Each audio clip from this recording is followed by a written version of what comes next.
Watching a float trot down the river and disappearing at the end of your swim is an incredible feeling, one that really excites me. There's something about the quiet anticipation and the not knowing that keeps us going fishing.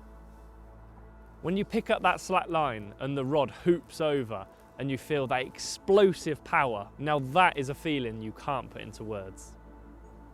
When walking the riverbank and trying to choose a swim to fish, that can be the most important part of the day. We've just come to the riverbank and there's a danger deep water sign.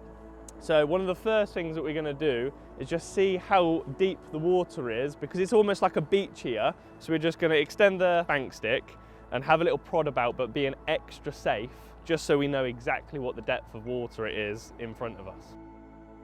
I've always been told to look out for visual features, such as overhanging trees and bushes where fish can tuck themselves underneath and feel safe, and the edge of the crease where the fish can sit and wait for their next meal to arrive. The main flow, which is usually in the middle of the river, is also a great place to fish. This normally means that this is the deepest part of the river, which can also hold fish. We're just going to see what the depth of the water is on the edge of this crease. I've set the float to be around about 7 foot depth. I'm going to cast out, and if the float starts to trickle under the water, it means that the hook is dragging along the bottom and almost catching on little debris. So it could be little branches, just dinking on some gravel and pulling that float under. So that means that we're over depth. So what I'm going to do is I'm going to cast it out and then hold it back a little bit, and now it's traveling down and the float is just starting to dip, which means that it is dragging along the bottom. So we're going to reel in and we're going to bring that float down towards the hook. We'll go for another foot. I'm roughly at about 6 foot now. Just going to cast that out just over the shoulder, hold it back. Right, the olivet's just going through the water now, and that is going through the swim lovely, which means that the hook's not bouncing along the bottom and catching on the debris. So what I'm going to do is I'm just going to bring the float back up 6 inches and see what happens then. Cast it back out, and I know that if it just starts pulling under, it means that it's dragging along the bottom again. So we almost know it's pretty much dead depth. Yeah, just as we thought. So it is starting to drag along the bottom now again. So we know the depth is roughly 6.5 to 7 feet in total. It's really important to get the depth right, because if you was over depth, your hook bait is just going to be dragging through any rubbish on the bottom. So if you know exactly what the depth is, you can just bring it up a tad off the bottom so it glides over the top of any debris, which is basically what your loose feed's going to be doing. It's going to be bouncing along the bottom and over the top of any debris that it passes.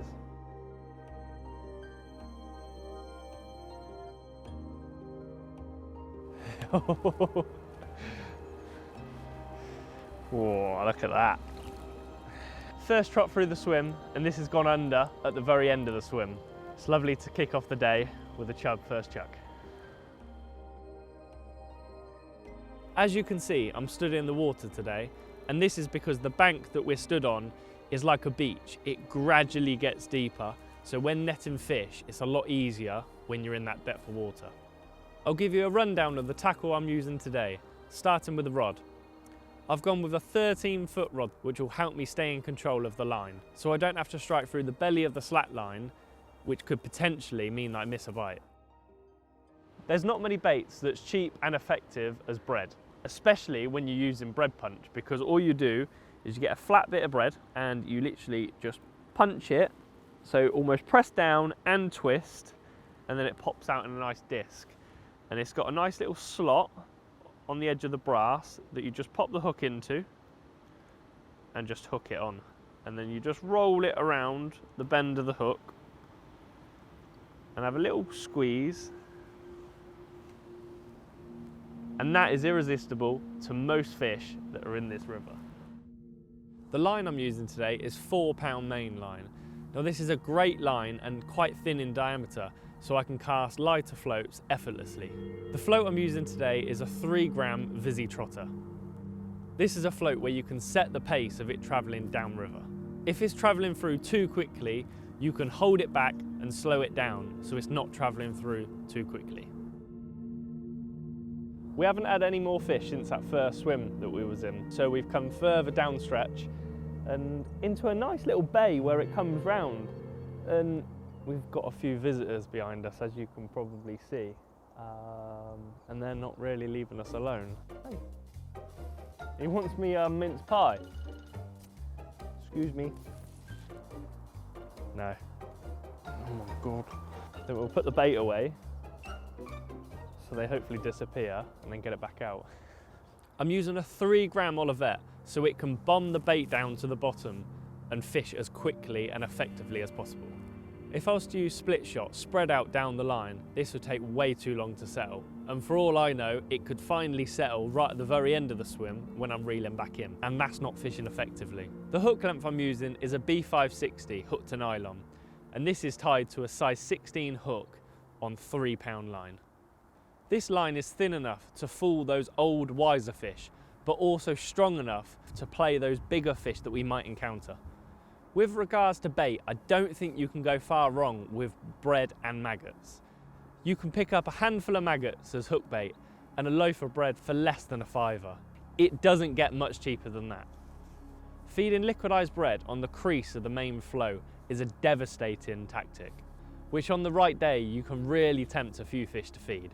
I would start off feeding small nuggets of liquidised bread for 20 to 30 minutes before you even put a rig in the water. So we're just going to put a few balls of bread in, roughly the size of a golf ball, just before we set up the rod, and fingers crossed there will be a few fish waiting when we get the rod set up. This is to gain confidence of the fish so they can feed freely without a rig disturbing them passing through the swim. When casting out, you need to feather the rig so it straightens out before entering the water. This is to stop tangles. To do this, all you need to do is gently put your finger on the spool just before the rig enters the water, and it just kicks out in a nice straight line and separates the hook bait from the rest of your rig. When the rig enters the water, you need to keep the bay alarm open, and with your finger, allow the flow of the river to peel line off the spool so it takes the float down the river gently. This will keep a semi-tight line from the rod to the float, allowing you to pick up the line when you get a bite. You might need to mend the line, which means that you need to flick the line back behind the float so it follows the float down the river. This will stop causing the big belly of slack line, which can cause you to miss bites. So that's a prime reason of me having a big belly of slack line, and I've picked up the slack and the fish has obviously just dropped the hook bait, where if I would have kept a tight line to the float, or at least a semi-tight line, that might not have happened. Today's been a fantastic day on the river. If you haven't had a go at float fishing before, I hope this video has tempted you to pick up the rod and give it a go.